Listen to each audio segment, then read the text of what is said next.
beriman kepada Injil, kepada Taurat. Tapi yang saya lihat umat muslim banyak yang alergi. Bahwa umat muslim akan terpecah menjadi 73 golongan, yang satu golongan yang hanya diselamatkan. Halo Ida. Ya. Muslim? Ya. Bisa open kamera?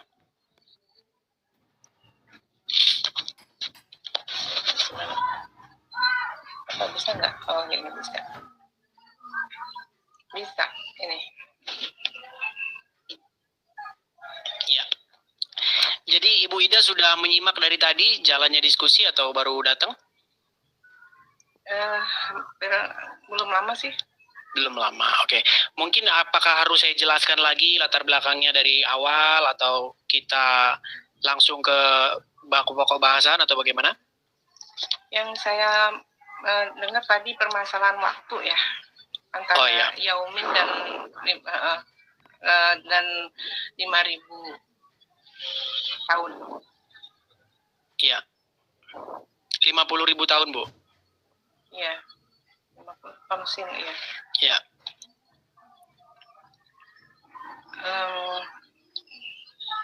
Yang dipermasalahkan apanya ya kira-kira? Jadi begini. Di dalam surat Al-Ma'arij ayat yang ke-1 sampai ke-5 disebutkan di situ bahwasanya ada orang-orang yang meminta supaya azab itu segera didatangkan.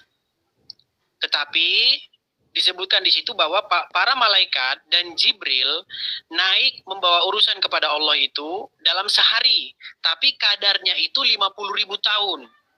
Maka di ayat 5-nya dikatakan, maka bersabarlah engkau. Jadi disuruh bersabar menunggu azab itu. Karena malaikat itu memang naik sehari. Memang sehari dia, tapi kadarnya itu 50.000 tahun. Nah, pertanyaannya, waktu itu yang saya ajukan kepada Juma, kalau Ibu kenal Juma, dan pertanyaan itu membuat si Juma waktu itu, saya sangat ingat sekali dia nangis di pojokan, ya. Saya bilang begini sama dia, kalau Jibril naik menghadap Allah itu dalam satu hari, tetapi kadarnya itu 50.000 tahun bagi umat manusia, lantas bagaimanakah mungkin umur Muhammad masih juga 40 ketika Jibril menemui Muhammad untuk yang kedua kalinya setelah peristiwa di Gua Hiro? Seperti itu, Bu. Silakan, Bu. Kalau masalah waktu ya, kan gini, di Al-Quran itu ada yang ayat muhakamat dan ayat mutasyabihat. Yang mutasyabihat itu hanya Allah yang tahu. Di situ di ayat ini bukan hanya Allah, ya, ya'lamu ta'wilahu illallah warrasihuna fil ilmi. Jadi rasihuna fil ilmi itu orang yang mendalami ilmu. Jadi bukan semata-mata Allah saja yang tahu, tapi Allah mempersilahkan bagi orang-orang yang ingin mengetahui takwil-takwilnya, dipersilahkan. Tentunya juga ada syarat-syaratnya gitu, mengetahui bahasa Arab. Oke, sedikit Ibu. Bang Salam mau turunkan dulu Bang, biar layarnya penuh Bang ya. Ya, silakan. Oke. Tadi Ibu mengatakan bahwasanya orang-orang juga mengetahui takwil dari ayat-ayat mutasabihat, Bu. Padahal menurut ayat ini tidak pernah dikatakan bahwa orang-orang yang berilmu itu mengerti takwilnya. Orang-orang yang berilmu di ayat ini dikatakan mereka berkata kami beriman, bukan kami mengerti. Saya bacakan ya, Bu ya. Saya bacakan dengan jelas dari awal surat Ali Imran ayat yang ke-7. Dialah yang menurunkan Alkitab. Maksud Alkitab di sini adalah Al-Quran kepada kamu. Di antara isinya ada ayat-ayat yang muhkamat. Muhkamat itu artinya jelas. Jelas, clear, ya. Itulah pokok-pokok isi Al-Quran. Dan yang lain ayat-ayat yang mutasabihat. Tadi Ibu katakan bahwa orang-orang berilmu pun mengerti takwil dari mutasabihat. Saya buktikan tidak. Saya bacakan. Adapun orang-orang yang di dalam hatinya condong kepada kesesatan, mereka mengikuti sebagian ayat-ayat yang mutasabihat atau ayat-ayat yang samar daripadanya untuk menimbulkan fitnah, untuk mencari-cari takwilnya. Perhatikan Bu, perhatikan ini. Padahal tidak ada yang mengetahui takwilnya melainkan Allah. Dan orang-orang yang mendalam ilmunya berkata, perhatikan Bu, kami beriman kepada ayat-ayat yang mutasabihat. Tidak pernah di sini dikatakan bahwa orang-orang yang mendalam ilmunya mengerti juga takwilnya. Tidak. Yang dikatakan di sini adalah orang-orang yang berilmu mengatakan kami percaya kepada ayat-ayat yang mutasabihat, bukan kami mengerti takwilnya.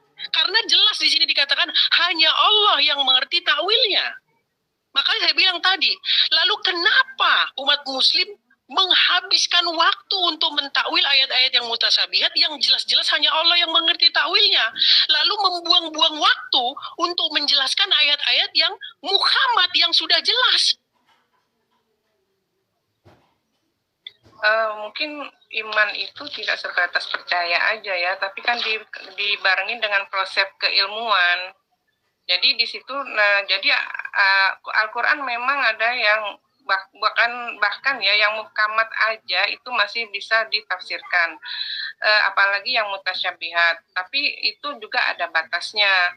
Jadi ada aturan-aturannya. Misalkan di sini ada spesifikasi, misalkan dalam dicondongkan dengan sejarah, dicondongkan dengan ibadah, dicondongkan dengan mungkin kalau bisa jadi itu dengan bahasa ya. Jadi masing-masing manusia memang terbatas, tapi spesifikasi itu akan menunjukkan bahwa penafsiran Al-Quran itu bisa dipercaya, sebab penafsirannya itu bisa dibantu oleh al-hadis dan ilmu-ilmu yang lain. Baik, jadi memang takwilnya hanya Allah yang tahu. Kita dikasih batasan untuk berpikir. La'allakum ta'qilun. Jadi sebatasan berpikir dan mencocokkan keilmuan itu dalam kebenarannya gitu. Jadi kita memang nyari yang benar istilahnya gitu, dengan berdasarkan ilmu-ilmu yang spesifikasi. Kita manusia, kita bukan malaikat dan bukan Tuhan, jadi yang mengetahui segala-gala. Jadi kita hanya dikasih batasan ya, dikasih batasan dengan ilmu-ilmu tertentu begitu. Ya, berarti Ibu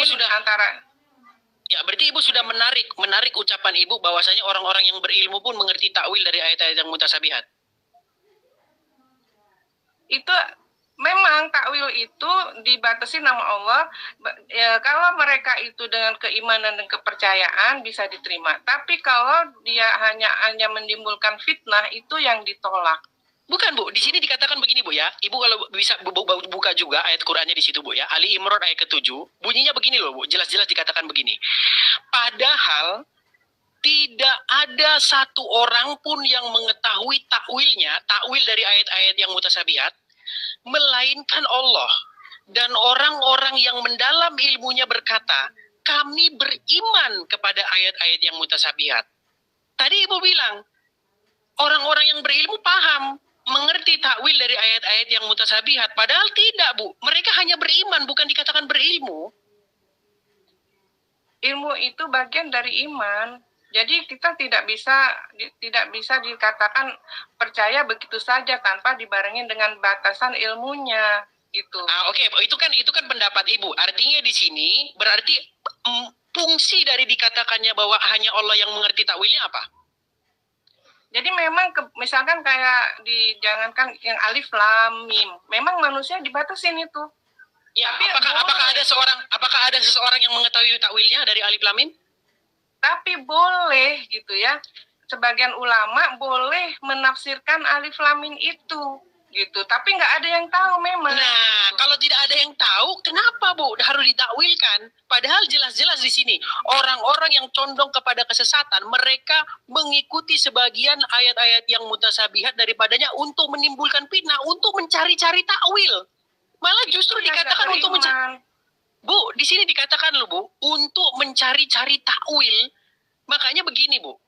Banyak menurut ulama ini arti alif lam mim ini, menurut si ini arti alif lam mim ini, menurut si A itu arti alif lam mim itu. Artinya beda-beda semua.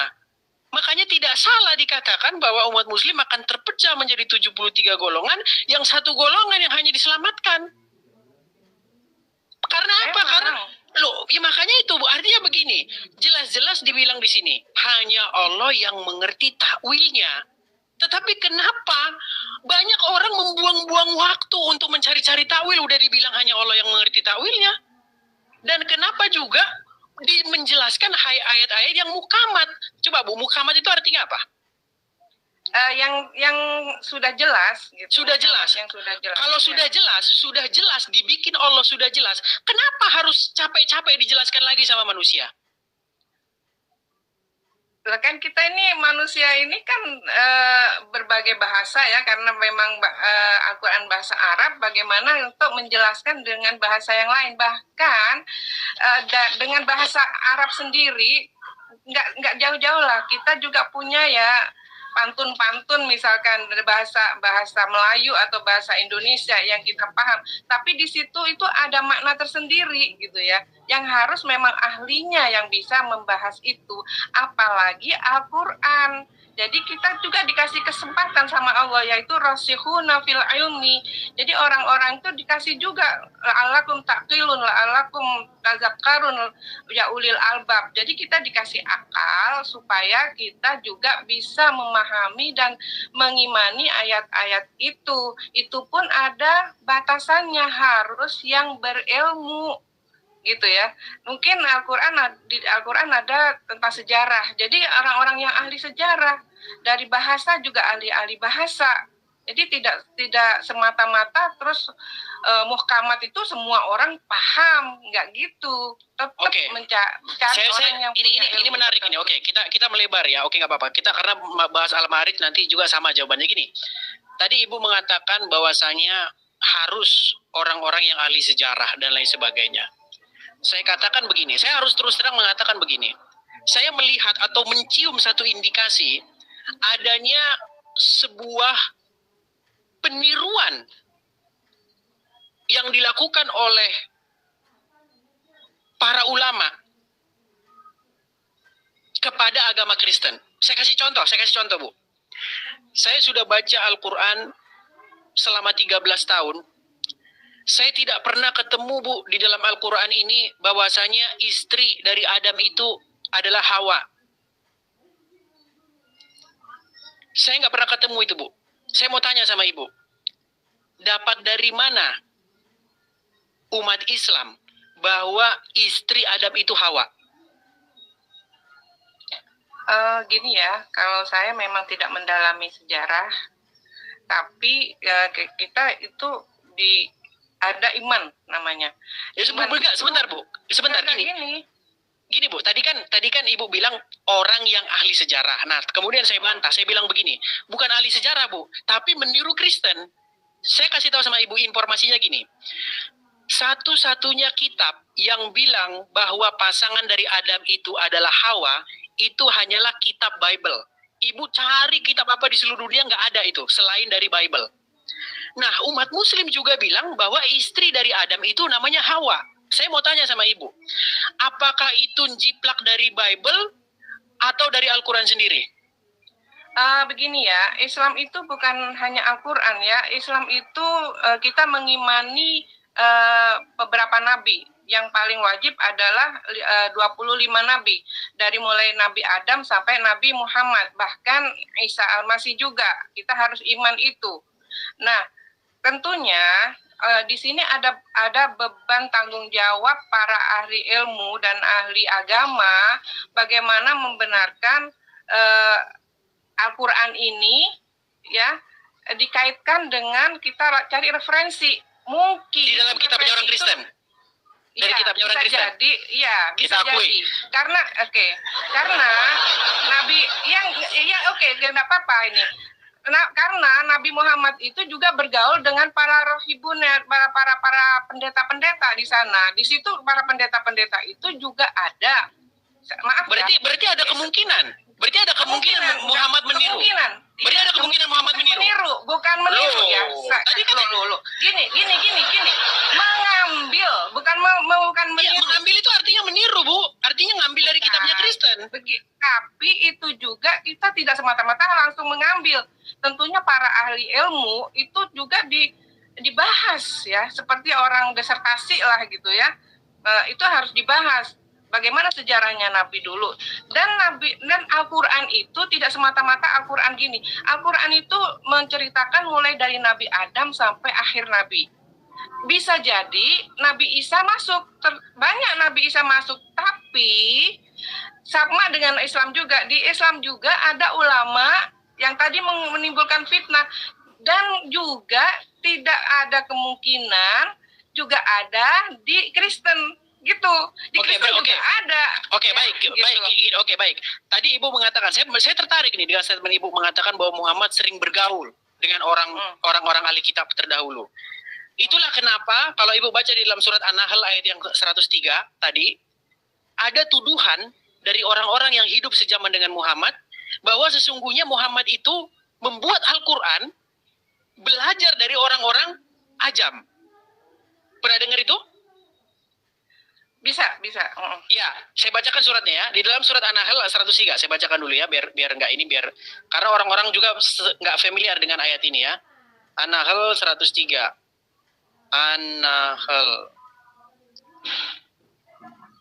An-Nahl 103.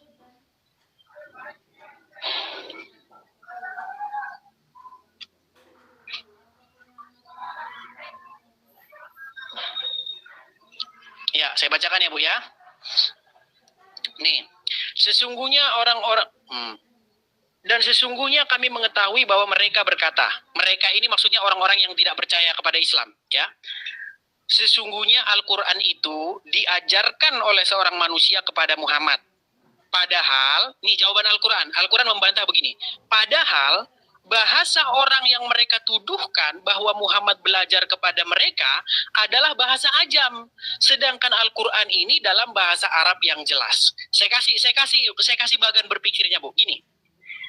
Orang-orang di zaman Muhammad nuduh, Muhammad itu sering bergaul dengan orang-orang ahli kitab seperti yang Ibu katakan.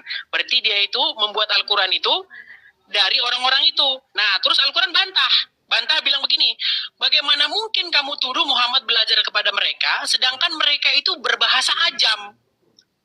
Bahasa mereka itu ajam, bahasa asing, bukan bahasa Arab. Sudah? Ini logika yang dibangun Al-Quran. Nah, sedangkan Al-Quran itu bahasa Arab yang jelas. Jadi, Al-Quran ingin membantah syubhat itu dengan mengatakan, bagaimana mungkin kamu tuduh Quran ini belajar daripada orang asing, sedang mereka bahasanya bukan bahasa Arab, sedang Quran ini bahasa Arab yang jelas. Sepakat? Ya. Oke, sekarang kita uji apakah yang benar Al-Quran, apakah tuduhan orang-orang ini bahwa Muhammad belajar daripada orang ajam. Saya tanya sama Ibu, benarkah benarkah bahwa bahasa Al-Quran itu sangat-sangat jelas seperti kata klaim Al-Quran bahwa Al-Quran itu dalam lisanun Arabiyyan mubin? Ini ya, dalam Al-Quran itu memang menyeluruh ya. Jadi memang Al-Quran mayoritasnya bahasa Arab ya, Arabiyyan fil lisanil mubin itu iya. Tapi di sini ada namanya istisna. Ada pengecualian karena berarti ada bahasa-bahasa ajam di dalam Al-Quran. Ada. Berarti tuduhan bahwa Muhammad belajar kepada orang-orang ajam benar dong. Lah benar, kenapa tidak? Memang gitu. Berarti enggak. Kan Muhammad dituduh nih, atau Muhammad kan dituduh bahwa dia belajar dari orang ajam, ya kan? Baru Al-Quran menjawab, bagaimana mungkin kamu tuduh dia belajar dari orang ajam, sedang mereka bahasa ajam, sedang Quran ini bahasa Arab yang jelas. Nah, sekarang Ibu mengakui bahwa di dalam Al-Quran terdapat bahasa-bahasa ajam. Ada, memang seperti wa'abba itu, iya. Nah itu bahasa ajam. Nah, makanya saya bilang itu benar, ya, Al-Quran memang lisanil Arabiyyan ya, tapi dalam bahasa manapun ada namanya asimilasi. Nah, Al-Quran juga berkecimpung di situ. Baik. Jadi ada bahasa-bahasa jadi ada bahasa-bahasa saya tangkap. Artinya ketika bahasa itu sudah diadopsi ke dalam bahasa Arab, walaupun dia bahasa ajam, Ibu ingin mengatakan bahwa itu sudah menjadi bahasa Arab, betul? Bisa jadi. Baik, masalahnya begini. Ya, problemnya begini, problem seriusnya begini, Bu. Bagaimana mungkin Ibu katakan itu sudah diadopsi dan sudah dimengerti orang Arab, tapi ada bahasa-bahasa di dalam Al-Quran yang sampai detik ini orang Arab nggak tahu. ini orang Arab nggak tahu itu artinya apa. Saya kasih contoh. Misalnya di dalam surat Al-Kahfi, Asbabul Kahfi ya, cerita Asbabul Kahfi. Di situ ada kata-kata rokim. Yang sampai detik ini orang Arab nggak tahu itu apa. Apa arti rokim itu? Ada yang bilang itu katanya nama anjing. Ada yang bilang itu batu bertulis. Ada yang bilang itu nama bukit. Ada yang bilang itu nama lembah. Baca tafsir ini banyak sekali, Bu. Renteng-renteng itu tafsirannya. Nggak ada orang yang tahu apa artinya. Makanya saya bilang begini, Bu. Kalau memang klaim Al-Quran itu benar, bahwasanya Quran itu berbahasa Arab yang jelas, lisanun Arabian mubin, bagaimana mungkin orang Arab sendiri yang dari kecil bahasa Arab, dia nggak tahu itu apa itu, nggak pernah ketemu bahasa itu dalam seumur hidupnya. Berarti tuduhan bahwa Muhammad belajar kepada orang ajam ini harus Ibu pertimbangkan. Bukan begitu, itu kan tafsirannya. Jadi memang Al-Quran ini sangat luas ya. Namanya juga menceritakan dari zaman Adam ya, dari mulainya manusia sampai akhir ya, sampai akhir, bukan sampai Nabi Muhammad aja ya, sampai nanti kiamat, bahkan sampai nanti di alam kubur dan alam akhirat nanti gitu ya. Jadi di situ ada istilah, kalau kita membahas dengan ahli bahasa mungkin ketemu bahwa semurni-murninya bahasa pasti di sana ada namanya istisna, ada namanya spesialisasi. Saya sepakat, Bu. Sepakat, iya, Bu, dengan Ibu. Tidak ada satu bahasa di muka bumi ini yang asli bahasa orang itu tersebut. Pasti pakai bahasa serapan. Contoh, saya kasih contoh. Bahasa serapan yang kita pakai, kalkulator. Kalkulator itu bukan bahasa Indonesia aslinya, tapi bahasa yang kita serap. Kemudian handphone, itu juga bahasa asing yang kita serap.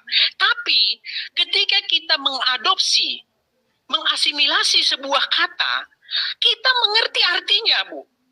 Tidak mungkin kita mengadopsi kata, kita nggak tahu apa artinya. Saya kasih contoh, kata rokim tadi. Di dalam surat Al-Kahfi itu, ayat yang ke-9 atau ke-8. Di situ ada kata-kata warokimi. Dan kalau Ibu baca tafsir, menurut ini artinya nama anjing, menurut si Fulan namanya lembah, menurut si, nggak ada satupun yang tahu itu artinya. Bahkan kalau Ibu baca kitab-kitab tafsir, Ibnu Abbas sendiri mengatakan, bukan Ibnu Abbas, Umar bin Khattab mengatakan ini adalah takuluf untuk mengetahui sesuatu yang di luar jangkauan saya. Yang Ibu baca tadi misalnya tentang apa tadi itu Ibu bilang di dalam surat Abasa itu tadi. Apa tadi? Kata apa itu? Mana wasal? Bukan mana. Abba. Karena kata abba di dalam bahasa Arab itu artinya bapak. Arti abba itu bahasa Arab itu bapak, kata dasarnya bapak. Tapi kalau Ibu baca terjemahan itu artinya jadi rumput, rumputan artinya. Nah, itu tumbuhan. Nah, ternyata Bu, kalau Ibu pernah baca buku yang berjudul The Syro-Aramaic of Quran, ya, itu buku yang ingin merekonstruksi bahasa asli Al-Quran itu apa. Di dalam buku itu dijelaskan, diuraikan panjang lebar, ternyata kata abba itu adalah bahasa Syria, yang artinya itu adalah tanam-tanaman, tumbuh-tumbuhan. Nah, makanya tuduhan bahwa Muhammad belajar dari orang ajam itu, Bu, itu bukan tuduhan sembarangan. Bukan tuduhan yang main-main. Mereka tidak asal tuduh. Mereka itu punya bukti-bukti bahwa ini Al-Quran ini pasti bukan bahasa Arab ini. Ini bahasa campur-campur menurut pikiran mereka. Makanya Quran membantah, membuat sebuah klaim yang mengatakan bahwa Quran ini bahasa Arab yang jelas. Tapi nyata Ibu sendiri mengakui bahwa di dalam Al-Quran ada bahasa-bahasa yang bukan bahasa Arab. Begini ya, kalau kita bicara dengan orang ahli bahasa mungkin itu sudah jelas ya. Sebab bahasa itu bisa mengklaim, kita ini bahasa Jawa, kita klaim bahasa Jawa, tapi kadang-kadang ada juga serapan gitu. Jadi Al-Quran pun tidak salah. Al-Quran tidak salah kalau Al-Quran sendiri bilang ini Arabian. Ya, itu nggak salah. Sebuah serapan itu sudah mutlak di dalam seluruh bahasa. Nah, kalau tadi memang belum diketahui kosakata yang di surat Al-Kahfi, itu memang tugas untuk bagaimana kita itu bisa menyelami Al-Quran. Jadi makanya dalam Islam, setelah kita mengkaji, setelah kita membahas, setelah kita benar-benar meneliti itu, kita pasti terakhir itu wallahu a'lam. Kita sandarkan kebenaran itu kepada Allah. Nah, batasan manusia ada istilahnya, oh ini ternyata cocoknya dengan kata ini, oh cocoknya ini. Itu nanti ada rangkaian ahli bahasa, kerjasama dengan ahli antropologi, kerjasama dengan ahli sejarah, dan lain-lain. Jadi kita akan, bahkan kita juga dengan ahli Injil gitu ya, dengan ahli Injil, karena Injil juga disebutkan dalam Al-Quran, ba'duhum benar dan ba'duha juga kita harus dikaji gitu. Iya, masalahnya begini Bu. Oke, baik, terima kasih. Saya terima jawaban Ibu. Tapi masalahnya gini, fokus kita kan adalah kepada klaim Al-Quran yang mengatakan bahwa Quran itu berbahasa Arab yang jelas. Iya, tapi bisa jadi. Tapi begini boleh, Bu. Tadi itu boleh. Iya, masalahnya gini Bu. Masalahnya kenapa kalau Quran itu betul-betul bahasa Arab, tapi tidak ada satu orang Arab pun yang mengerti itu maknanya. Pak Ibu tadi bilang dengan mengatakan begini, itu tugas kita untuk memahaminya. Ujung-ujungnya nanti jawabannya wallahu alam. Nah, sekarang begini Bu, masalahnya begini. Tujuan kalau Ibu baca di dalam surat Yusuf ayat yang kedua, di situ dikatakan begini, Quran ini diturunkan kepada kamu dalam berbahasa Arab supaya kamu memahaminya. Jadi latar belakang kenapa Quran ini diturunkan dalam bahasa Arab supaya kamu bisa memahaminya. Tetapi Ibu baru bilang ternyata ada ayat yang nggak bisa dipahami. Lalu apa tujuannya Quran itu dibuat bahasa Arab supaya untuk dipahami tapi orang nggak bisa paham? Nah, ini menurut saya, Bu, ini kebetulan saya 13 tahun, saya Kristen, Bu ya. Kristen tapi bahasan saya itu memang Al-Quran. 13 tahun lamanya saya mendalami Al-Quran. Jadi saya membuat satu logika begini. Apakah mungkin Al-Quran membuat jawaban atas sebuah polemik yang ada di dalam Al-Quran bahwa banyak orang Arab yang tidak paham ini, lalu dimunculkanlah ayat surat Ali Imran ayat yang ke-7 tadi yang mengatakan tidak seorang pun yang mengerti takwilnya kecuali Allah. Di dalam benak saya nih Bu, di dalam benak saya, apakah ayat itu dibuat sebagai alibi supaya iman itu bisa bertahan? Dibuatlah ayat bahwa, oh kalau begitu ayat-ayat yang mutasabihat ini hanya Allah yang mengerti takwilnya. Tidak seorang pun yang mengerti takwilnya. Dan orang-orang yang berilmu berkata, kami beriman. Pertanyaan saya kepada Ibu, apakah ayat itu dibuat untuk menjawab sebuah alibi dari klaim Al-Quran bahwa tujuan Al-Quran itu dibuat dalam bahasa Arab supaya dipahami, tapi ternyata setelah orang Arab baca dan juga nggak paham, dibuatlah ayat itu. Silakan Bu. Ini ya, kalau dalam Al-Quran sendiri atau Rasulullah bilang juga gitu ya, bersabda bahwa orang Arab itu bukan semata-mata bangsa yang dilahirkan di Arab. Kalau dalam hadisnya ya. Jadi siapa saja yang memahami bahasa Arab, siapa saja yang mempelajari bahasa Arab dan menggunakan bahasa Arab, itulah Arabian. Jadi jangan mengklaim bahwa orang Arab itu tidak tahu, ya karena dia tidak ada ilmunya. Tapi bagi orang Arab yang berilmu, saya rasa paham, gitu. Gini Bu, ini bukan masalah kita tidak tahu Bu. Saya kasih contoh misalnya begini, kalau ada kalimat bahasa Indonesia begini, makan telur kereta api, gitu. Makan telur kereta api kipas angin. Semua orang Indonesia dia ngerti kata-katanya itu ngerti. Tapi yang saya bahas di sini Bu, bukan soal mengerti maknanya, tapi terjemahannya itu nggak ada. Saya kasih contoh. Saya buat kalimat begini, tungkriung kerakucak buru kutuk. Semua orang Indonesia nggak ada yang tahu itu apa, karena itu bukan bahasa Indonesia. Nah, yang saya maksudkan di sini, Bu, bahwa ada ayat di dalam Al-Quran, Bu, yang kosakatanya itu orang Arab itu nggak tahu apa. Dan mengatakan ini bukan bahasa Arab ini. Bahkan Umar bin Khattab ya, dikatakan di dalam tafsir mengenai kata Abba itu tadi ya, dalam surat Abasa itu, dia nggak tahu, dia orang Arab loh, Bu. Umar bin Khattab orang Arab. Kemudian, siapa? Bapaknya Aisyah? Bapaknya Aisyah siapa? Abu Bakar. Dikatakan kan kalau Ibu baca tafsir itu kan, Abu Bakar, kemudian Umar bin Khattab tidak tahu apa itu arti Abba. Iya kan? Bagaimana mungkin, Bu? Di situ dikatakan bahwa Quran itu bahasa Arab. Gitu loh. Aduh, kita kalau kalau tentang bahasa kita kembali ke ahli bahasa aja ya. Mungkin ahli bahasa itu bisa menjelaskan bahwa memang ada serapan-serapan kata ya yang memang masuk ke dalam bahasa tertentu gitu. Tidak terkecuali bahasa di Al-Qur'an itu sendiri. Mengenai makna yang belum diketahui itu tugas kita. Bahkan tugas orang Kristen juga. Nah, saya di sini mencoba memberi pemahaman, Bu, kepada teman-teman saya Muslim. Cuman banyak yang nuduh saya dibilang, ngapain kamu bahas gitu? Gini loh, teman-teman ya. Waktu saya baca Quran, ini juga mungkin termasuk kritik kepada Ibu. Ibu juga bisa bantah ini. Waktu saya baca Quran, terus-menerus berkali-kali dibilang dalam Al-Quran itu, beriman kepada Injil, kepada Taurat, beriman kepada Injil, kepada Taurat, beriman kepada Injil, kepada Taurat. Tapi yang saya lihat umat muslim banyak yang alergi. Waktu saya bilang Injil alergi, saya bilang Taurat alergi. Mereka lebih senang membaca kitab tafsir Bukhari, tafsir Ibnu Katsir, tafsir Jalalain yang sama sekali tidak pernah disebut sekalipun oleh Al-Quran. Al-Quran mengatakan jika kamu ragu-ragu tentang apa yang diwahyukan kepada kamu, tanyakanlah orang yang membaca kitab sebelum kamu, bukan sesudah. Kalau kitab Ibnu Katsir kan sesudah Quran. Kitab Jalalain kan sesudah Quran. Kenapa umat muslim malah merujuk kepada kitab yang sesudah Quran? Bukan merujuk kepada kitab yang sebelum Quran seperti yang Quran gembar-gemborkan gitu loh.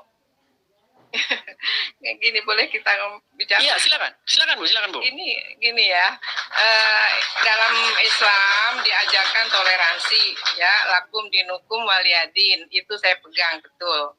Selama orang itu masih berbuat kebaikan dan berkarakter baik, itu sudah kita wallahu a'lam ya. Masalah iman, saya ngikutin Al-Quran juga, lakum dinukum waliyadin. Tapi dalam pembahasan untuk memahami agama saya sendiri gitu ya, begini, di dalam Islam kita memang percaya sama Injil, Taurat dan sebagainya. Tapi Injil yang mana, Taurat yang mana gitu kan? Karena otentik dalam kitab-kitab yang lain itu kita belum temukan gitu. Bahkan kita dikasih petunjuk sama Al-Quran, sebagian ada yang benar dan sebagian ada yang ditaklif namanya atau ditahrif gitu. Di ayat mana itu, Bu? Jadi saya kurang hafal ya. Saya 13 tahun mendalami Al-Quran, saya nggak pernah ketemu. Jadi gini Bu, Ada Pak, ada nanti saya cari. Ya, saya jadi gini. Karena ini bahasan saya lama, jadi saya lihat kok ada bahasan Pak Edi sini, jadi saya masuk, baru kali ini saya juga masuk. Oke. Ya, jadi gini Bu, pertama-tama ada sebuah stigma yang sudah terbangun, terutama dalam masyarakat kita Indonesia, bahwasanya Injil yang ada sekarang ini atau Taurat yang ada sekarang ini itu sudah tidak asli lagi. Masalahnya begini Bu, kalau kita membaca sejarah, Muhammad kan hidup pada antara abad ke-6. Sementara Bible yang ada sekarang ini, Injil yang ada sekarang ini, itu tidak pernah berubah sejak abad ke-6 itu. Atau taruhlah abad ke-4. Setelah abad ke-4 kemarin itu nggak berubah. Jadi kalau memang yang dimaksudkan Al-Quran itu di abad ke-6, suruh beriman kepada Taurat dan kepada Injil, itu kan terkejadian abad ke-6. Dan itu sudah berubah. Lalu di mana Bu Injil dan Taurat yang asli setelah abad ke-6 itu? Jadi seolah-olah saya melihat seperti ayat ini hanya dijadikan hiasan oleh Ibu dan teman-teman. Saya beriman kepada Taurat dan Injil. Saya beriman kepada kitab-kitab yang terdahulu. Tapi di mana kitabnya nggak ada. Kan ini jadi semacam hiasan bagi saya kesannya, Bu. Oh, saya tidak sih. Kalau saya sendiri, bahkan saya ini orang Islam, saya masih menghargai Injil. Karena di Injil itu masih ada kebenaran. Gitu. Cuman memang tugas kita sebagai ahli ilmu mungkin ya yang mau membahas perlu penelitian perlu penelitian lagi gitu, supaya memang betul-betul seperti Al-Quran juga, diteliti, tidak sembarangan Quran langsung dikumpulkan, langsung menjadi Al-Quran itu tidak. Jadi proses juga ya, proses pertama mengumpulkan tulisan-tulisan yang di batu, di kulit, di pelepah, itu pun dengan ahli-ahli ilmu itu tidak sembarangan langsung disatukan. Itu proses banget. Mungkin kitab-kitab yang lain boleh memproses itu juga gitu. Tapi saya mempercayai Injil dan Taurat, walaupun perjanjian lama dan perjanjian baru itu ada di depan kita, saya dengan petunjuk agama saya meyakini yang benar dan meyakini yang tidak benar gitu juga gitu ya. Iya, tapi oke, ya gini, tapi bagaimana mungkin Ibu bisa memahami Al-Quran itu dengan benar tanpa kitabnya orang Kristen? Oh, seperti begitu. Itu saya kasih contoh, Bu. Ya. Oke. Saya kasih contoh misalnya. Tadi kan ada saya tanya mengenai siapa istri dari Adam. Kalau dibaca Al-Quran itu 1000 kali, 2000 kali, nggak bakal ada di situ ketemu nama Hawa. Tapi semua umat muslim saya rasa semua akan setuju bahwa istri dari Adam itu adalah Hawa. Terus tadi saya bilang gini sama Ibu, mampukah Ibu memahami Al-Quran tanpa bersandar kepada Alkitabnya orang Kristen? Ibu bilang mampu. Lalu dari mana Ibu dapat kata Hawa itu? Gini kan, itu tentunya sudah dibahas ya dalam ilmu-ilmu tafsir ya. Iya, para penafsir dapat dari mana? Kutub. Para penafsir dapat dari mana? Kita memang ada perbandingan ya, perbandingan sejarah. Bukan Bu, kita belajar juga ke kitab Injil juga. Akhirnya kan kepada kitab Injil. Lah, bukan begitu, Injil yang mana? Kemungkinan ketika zaman Nabi, waktu itu memang banyak pendeta-pendeta yang baik banget ya, baik hati, baik semuanya gitu, dan bahwa menerima, imannya tidak nerima, tapi menerima bahwa Nabi ini nabi yang sudah dinyatakan di Injil tuh Ahmad. Itu percaya para pendeta itu gitu kan, tapi mereka tidak mengimani itu kekuasaan Tuhan ya. Dia percaya sama kehadiran Nabi, tapi tidak mempercayai, itu udah terserah. Gini Bu, kita agak sedikit melebar. Tadi kan saya bilang gini, apakah mungkin seorang Muslim sanggup memahami Al-Quran tanpa berpegang kepada Bible? Tadi Ibu bilang mungkin. Sekarang saya kasih contoh. Kalau Ibu baca Quran, di dalam Quran tidak pernah Bu dibilang bahwa nama anak Adam itu misalnya nih, ada Qabil dan Habil. Baca Quran Bu, sampai kiamat nggak akan ketemu Habil dan Qabil itu. Kalau Anda baca Bible, ada di situ nama anak Adam itu Kain dan Habel. Mirip Habil dan Qabil. Saya tanya sama Ibu. Ibu kan tadi tidak mengakui bahwa itu dari Bible.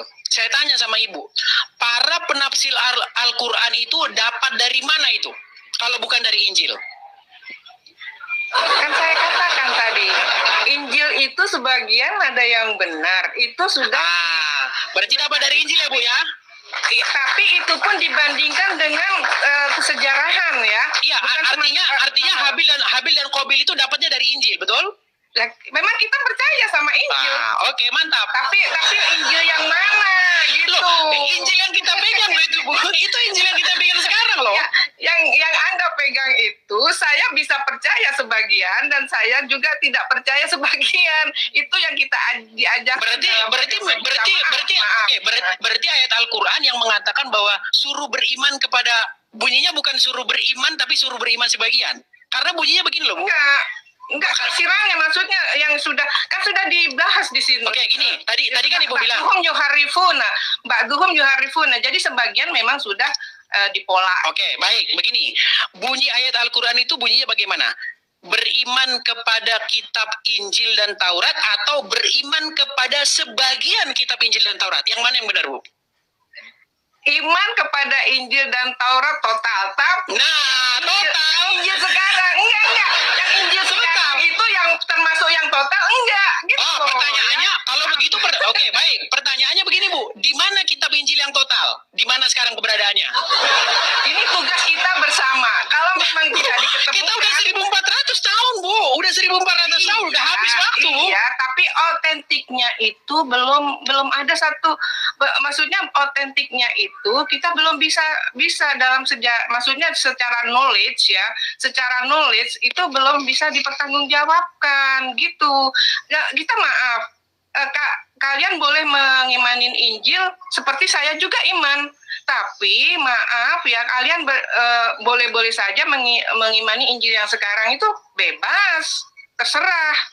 Tapi kami juga kasih kebebasan bahwa Betul, kami Bu. mengimaninya yang benar saja gitu. Betul, Bu. Kita bebas, Bu. Saling menghargai. Cuman artinya begini, ada sebuah tanggung jawab untuk membuktikan apa yang kita yakini dalam kajian sesama kita antar bangsa untuk dialog, antar anak bangsa untuk dialog.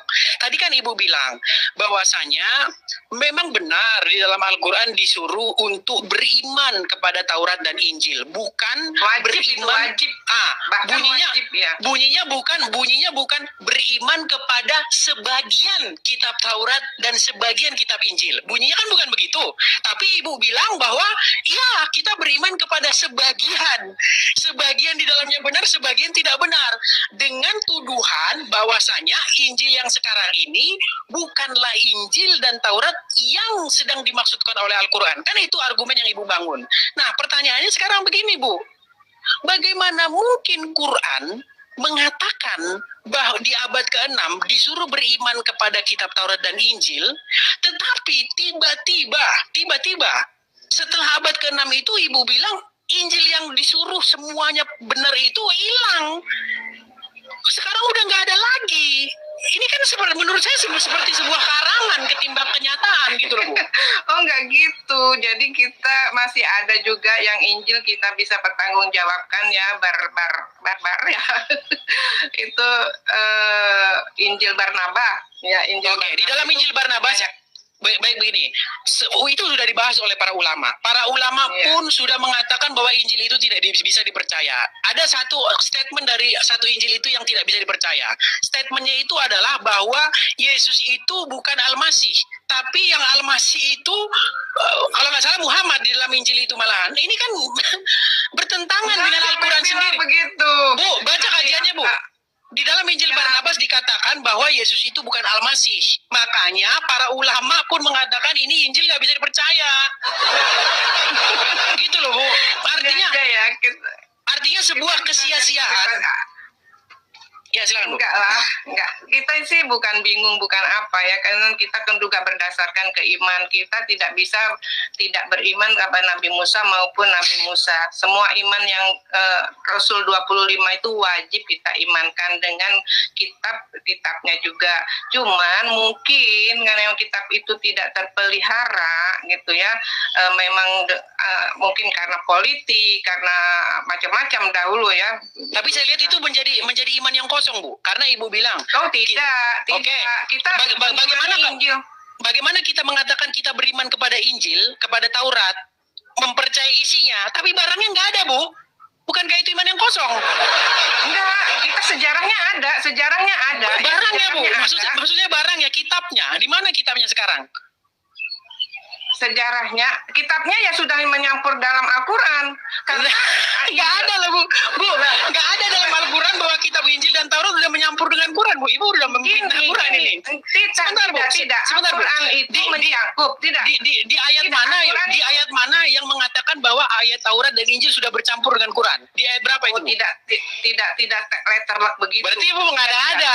Begitu. Tidak mengada-ngada. Kita